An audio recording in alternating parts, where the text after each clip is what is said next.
السلام عليكم ورحمة الله وبركاته.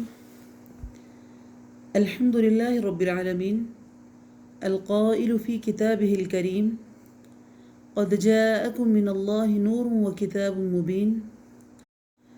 والصلاة والسلام على أشرف الأنبياء والمرسلين نبينا محمد القائل: خيركم من تعلم القرآن وعلمه. أما بعد، فأعوذ بالله من الشيطان الرجيم. بسم الله الرحمن الرحيم. لن تنالوا البر حتى تنفقوا مما تحبون وما تنفقوا من شيء فإن الله به عليم. كل الطعام كان حلا لبني إسرائيل إلا ما حرم